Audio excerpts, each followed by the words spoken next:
Minasyaitonirrajim. Bismillahirrahmanirrahim. Assalamualaikum warahmatullahi wabarakatuh.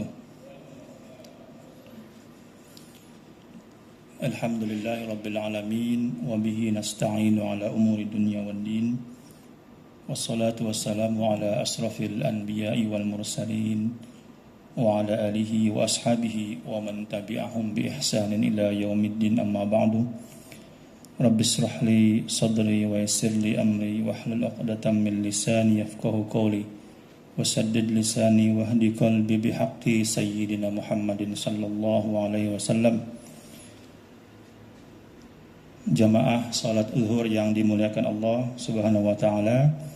Alhamdulillah, segala puji kita panjatkan kepada Allah Subhanahu wa taala atas karunia-Nya kita bisa berkumpul kembali dalam pertemuan bersama-sama kita mentadabburi tafsir ayat Al-Ahkam karangan Syekh Ali As-Sabuni.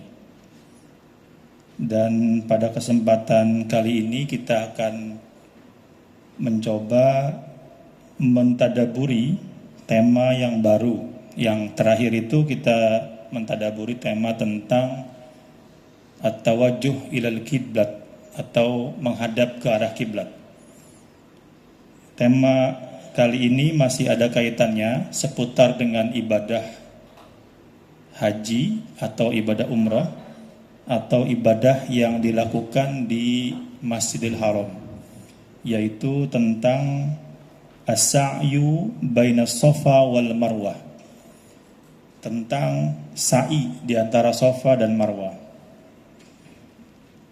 Qala Allah Ta'ala, inna as-safa wal marwata min sya'airillahi faman hajjal baita aw i'tamara fala junaha alaihi ay yatawwafa bihima wa man tatawwa'a khairan fa innallaha syakirun alim. Ayat ini berisi tentang penjelasan mengenai batas sa'i, yaitu antara Bukit Safa dan Bukit Marwah. Dalam kitab ini dijelaskan secara bahasa as-safa fi aslil lughati al-hajarul amlas. Safa itu kalau secara bahasa diartikan dengan batu yang licin. Sementara al-Marwah diartikan al-hajarah ma kana abyad wa amlas salban sadidas salabah, batu yang putih dan juga licin. Kemudian pengertian bahasa mengenai kalimat sya'airullah, yakni anna hadainil mudhi'aini min alamat dinillah. Bukit Safa dan Bukit Marwah adalah dua tanda kebesaran Allah Subhanahu wa taala. Wa min ma'alimihi wa mawadhi'i ibadatihi. Dan Allah menjadikan kedua bukit itu sebagai tempat beribadah bagi umat Islam. Dalam hal ini ibadahnya berbentuk bagian dari rangkaian ibadah haji dan ibadah umrah. Sekarang apa pengertian haji dan umrah menurut bahasa dan bahasa istilah? Al-hajju fil lughati al-qasdu wa iktharu taraddud ila syai'i. Secara bahasa haji itu artinya menyengaja. Jadi kalau ibadah haji itu memang diniatkan untuk menyengaja beribadah haji. Sementara dalam pengertian syariat, qasdul baitil atiqi liada'il manasiki minat tawafi was-sa'yi wal wuqufi bi arafati wasairil a'mal. Pengertian haji menurut syariat atau menurut istilah hukum Islam adalah menyengaja mengunjungi rumah Allah dengan melaksanakan manasik ibadah yang telah ditentukan, yaitu tawaf, sa'i, wukuf di Arafah, dan beberapa amalan lainnya. Adapun umrah secara bahasa diartikan dengan az-ziyarah, berkunjung.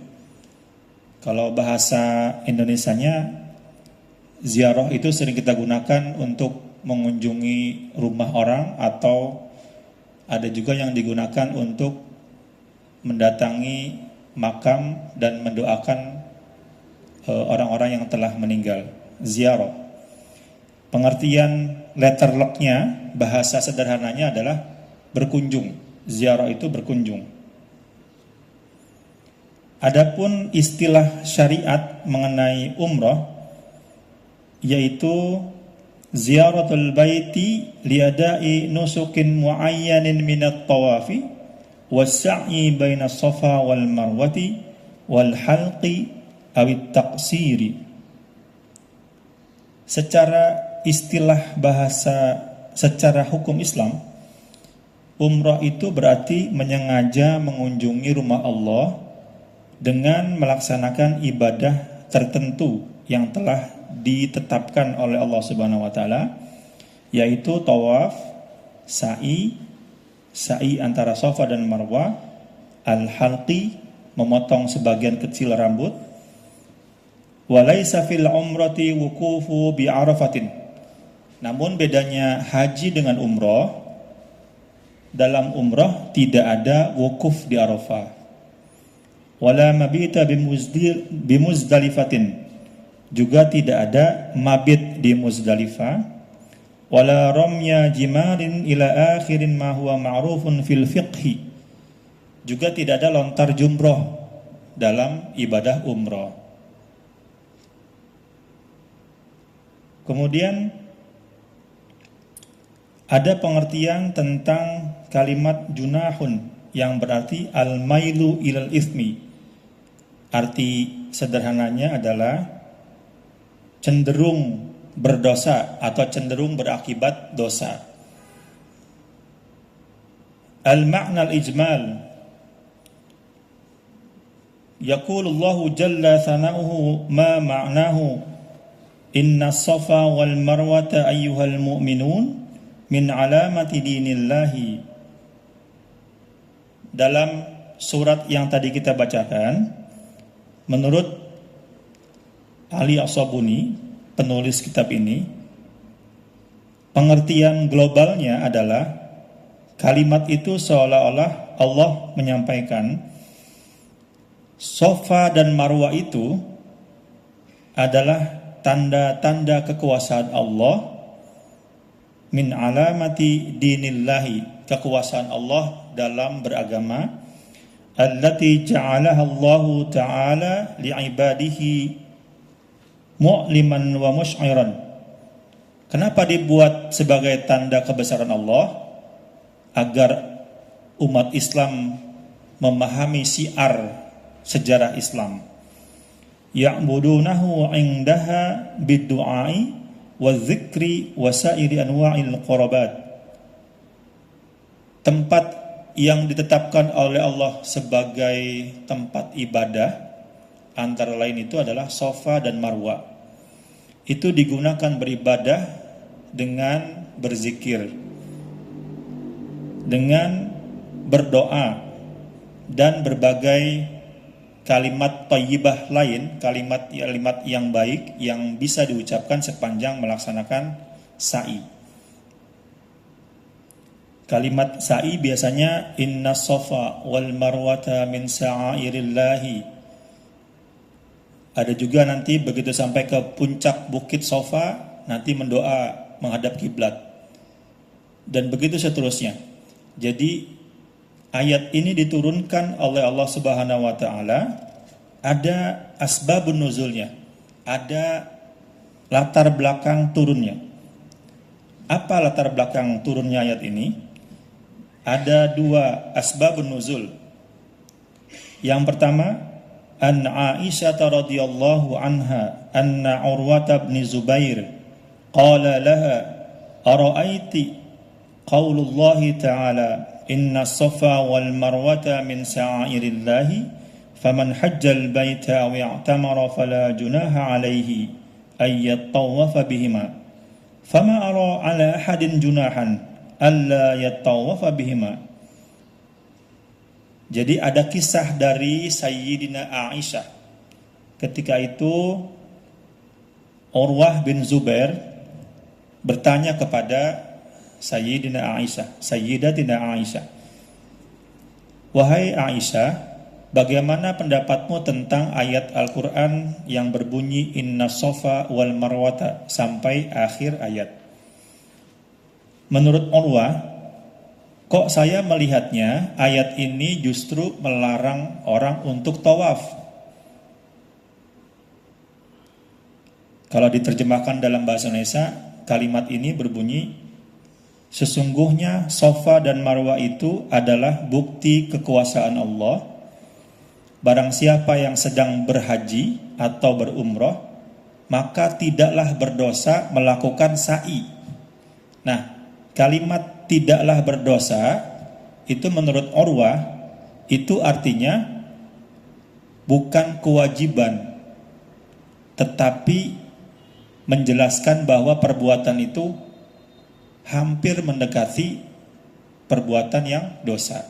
Kenapa kok sa'i disebut dengan perbuatan yang berdosa? Karena dalam sejarahnya, dalam dua bukit Safa dan Marwah itu, kaum jahiliyah dulu sering juga melakukan sa'i sebelum disyariatkannya haji. Tapi sa'inya berbeda dengan ketentuan dalam ibadah haji dan umrah. Dalam kebiasaan kaum jahiliyah, itu dianggap di dua bukit itu ada berhala. Sehingga ketika sampai ke bukit Safa, dia mengusap berhala, lalu turun lagi, naik lagi ke bukit Marwah, ada berhala lagi, diusap lagi. Nah, sehingga umat Islam ketika itu bingung, apakah sa'i ini menjadi wajib, sunnah, atau hanya mubah? Karena kalau dilakukan, khawatir nanti kita tasabbuh atau menyerupai perbuatan yang dilakukan oleh kaum jahiliyah. Kemudian Aisyah menjawab, "Fama ara ala ahadin." Faqalat Aisyah, "Bi'sa ma qulti ya ibni ukhti." Apa yang kamu sampaikan itu tidaklah benar, bahkan itu cenderung bohong begitu ya. Innaha law kanat ala ma awwaltaha kanat fala junaha alaihi alla yatawafa bihima. Jadi menurut Aisyah, kalimat Urwah itu tidak benar. Kalau ayat ini dimaksudkan untuk melarang sa'i, maka otomatis dalam ayat ini kalimatnya berbunyi fala junaha alaihi alla yatawafa. Jadi jangan kalian melakukan sa'i. Itu kalau memang dilarang sa'inya. Walakinnaha, akan tetapi innama nazalat annal ansara qabla ay yaslamu kanu yuhallawna dimunatin at-taghiyah allati kanu ya'budunaha. Akan tetapi ayat ini turun dalam sejarah kaum Ansor. Sebelum memeluk agama Islam, mereka menyembah berhala bernama Manna. Wa kana min ahlin laha yataharraj ay yatufa bis Safa wal Marwah. Dan dari kebiasaan kaum Ansor sebelum Islam, itu juga mereka melakukan sa'i, tetapi tidak sesuai dengan ketentuan yang berlaku setelah adanya hukum Islam. Fasa'alu an dzalika Rasulullah sallallahu alaihi wasallam faqalu "Ya Rasulullah, inna kunna raj an natufa bis safa wal marwah fil jahiliyati fa anzalallahu inna safa wal marwata min sa'irillah." Qalat Aisyah, "Thumma qad sanna Rasulullah sallallahu alaihi wasallam at-tawafa bihima falaysa li ahadin ay yad'a at-tawafa bihima." Maka turunlah ayat Al-Qur'an yang berbunyi inna safa itu. Lalu Rasulullah menurut Aisyah menjelaskan bahwa kalimat ayat ini untuk mensyariatkan adanya sa'i. Jadi umat Islam yang ragu ketika itu merasa sa'i ini kalau dilakukan maka kita menyerupai kaum jahiliyah gitu.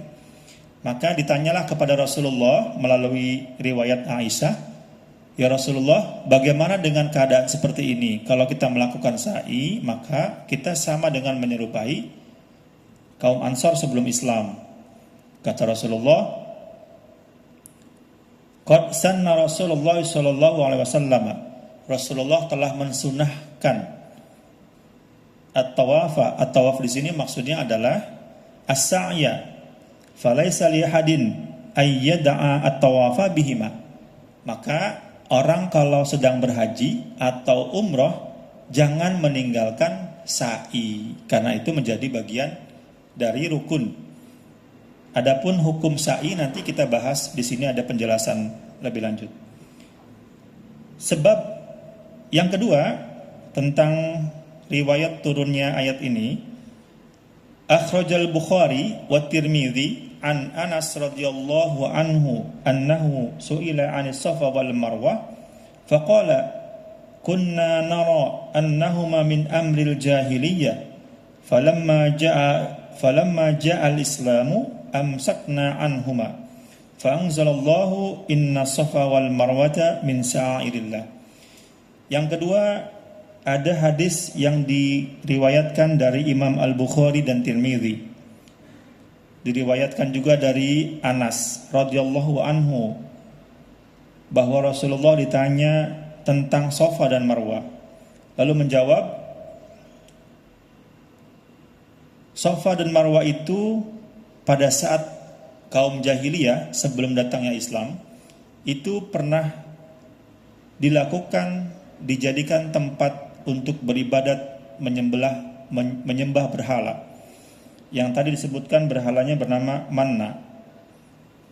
Falamma ja'al Islam, maka setelah Islam datang, ibadah ke sa'i antara Safa dan Marwah itu masih tetap diberlakukan, tetapi syariatnya adalah syariat Islam, tidak lagi menyembah kepada berhala. Kemudian Lataifut tafsir, setelah kita membahas tentang asbabun nuzul atau sejarah turunnya ayat ini, ada tafsir mengenai lataifut tafsir. Lataifut tafsir itu sebagaimana yang sudah kita kaji adalah tentang isi yang bisa kita petik dari ayat yang dibacakan tadi. Al-Latifah al-ula, qala al-Imam al-Fakhru, i'lam anna ta'alluq hadhihi al-ayati bima qablaha huwa anna Allah ta'ala bayyana annahu innama hawwala al-qiblata ila al-Ka'bah liyutimma in'amihi ala Muhammadin. Kenapa disebutkan ayat tentang syariatnya Safa dan Marwah, syariatnya sa'i, setelah ayat tentang berpalingnya kiblat dari Masjidil Aqsa ke Masjidil Haram? Ini yang sudah kita bahas pada tema sebelumnya. Ini ingin menunjukkan kepada kita bahwa Allah memberikan nikmat yang banyak kepada umat Nabi Muhammad. Liyutimma in'amihi ala Muhammadin, untuk memberikan nikmat kepada Nabi Muhammad dan umatnya. Setelah menghadap ke arah kiblat, lalu disyariatkan sa'i. Maka ibadah haji, ibadah umrah itu dilakukan berpusat di Masjidil Haram. Yang kedua, al-latifah ats-tsaniyah, as-sa'yu baina as-safa wal marwah imma furida aw wajibun, imma fardun aw wajibun aw masnunun, fa kaifa nafallahu ta'ala al-junaha amman sa'a bainahuma. Yang kedua yang bisa kita petik adalah sa'i di antara bukit Safa dan Marwah itu adalah melengkapi ibadah yang dilakukan, baik ibadah umroh maupun ibadah haji. Nanti mengenai hukum sa'i ada 3 pendapat. Yang pertama, pendapat yang mengatakan sa'i itu adalah rukun. Rukun itu adalah sesuatu yang kalau ditinggalkan maka ibadah haji ataupun umrohnya tidak sah. Pendapat yang kedua, sa'i itu adalah hukumnya wajib. Pengertian wajib dalam konteks ini adalah sesuatu yang jika tidak dilakukan karena keadaan-keadaan tertentu, maka dia wajib membayar dam. Dam itu semacam ganti rugi ya. Sementara yang ketiga berpendapat sa'i itu hukumnya adalah sunnah. Karena kalimat dalam Al-Quran ini sebut tatawwa'a, barang siapa yang suka atau lebih senang, menyenangi. Nah, dari ketiga hukum sa'i itu, kemudian penulis ini, Syekh Ali As-Sabuni berpendapat yang paling rojih atau yang paling dapat diterima adalah pendapat yang pertama tadi, bahwa sa'i itu hukumnya rukun atau menjadi bagian yang tidak boleh ditinggalkan. Kalau ditinggalkan, maka ibadah haji dan ibadah umroh kita menjadi tidak sah. Dan ini yang diambil oleh jumhurul ulama atau ulama mayoritas. Yang terakhir, al-latifah ats-tsalitsah. Dalam ayat tadi kan disebutkan Allah berterima kasih kepada hambanya yang melakukan sa'i. Apa pengertian Allah berterima kasih kepada hambanya ini?